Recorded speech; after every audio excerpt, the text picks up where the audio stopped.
Hello guys, ഇന്നൊരു കാശ് പോയ കഥയെക്കുറിച്ചാണ് പറയാൻ പോകുന്നത്.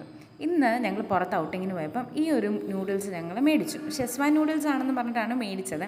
അപ്പോൾ ഞങ്ങൾ ഉച്ചയ്ക്ക് എന്നാൽ മെസ്സിൽ നിന്ന് ഫുഡൊന്നും കഴിക്കേണ്ടതെന്ന് പറഞ്ഞിട്ട് നേരെ വന്നിട്ട് ഇതുണ്ടാക്കാനായിട്ട് തുടങ്ങി. ഇതുണ്ടാക്കി തുടങ്ങിയപ്പോൾ ഞങ്ങൾക്ക് പ്രത്യേകിച്ചൊന്നും തോന്നിയില്ല. എന്തായാലും നല്ലപോലെ ഒരു ഷെസ്വാൻ്റെ ഒക്കെ ടേസ്റ്റ് കിട്ടുമെന്നൊക്കെയാണ് ഞങ്ങൾ പ്രതീക്ഷിച്ചത്. അങ്ങനെ മസാലയൊക്കെ പൊട്ടിച്ചൊഴിച്ച് ഇതൊരു പരുവം വരെ ഒരു പ്രശ്നമില്ല, അടിപൊളിയായിട്ട് കിട്ടുമെന്നാണ് ഞങ്ങൾ വിചാരിച്ചത്. പക്ഷേ മസാലയൊക്കെ അങ്ങോട്ട് പിടിച്ച് അത് കുറച്ച് നേരം ഇങ്ങനെ നമ്മൾ തിളപ്പിച്ചൊക്കെ കഴിഞ്ഞപ്പോഴത്തേക്കും ഷെസ്വാൻ നൂഡിൽസിന് പകരം ഞങ്ങൾക്കൊരു ഷെസ്വാൻ പഴങ്കഞ്ഞിയാണ് കിട്ടിയത്. എന്നാൽ പോട്ടെ, പഴങ്കഞ്ഞിയെങ്കിലും കഴിക്കാമെന്ന് വിചാരിച്ചപ്പം ഈ സാധനത്തിന് ഒരു ടേസ്റ്റും ഇല്ല. ഒരു ടേസ്റ്റ് എന്ന് പറഞ്ഞു കഴിഞ്ഞാൽ എന്തോ ഭയങ്കര ഗാർലിക്കിൻ്റെയും ഭയങ്കര സോൾട്ടി ആയിട്ടുള്ള ഭയങ്കര ആ ഒരു ടേസ്റ്റായിരുന്നു.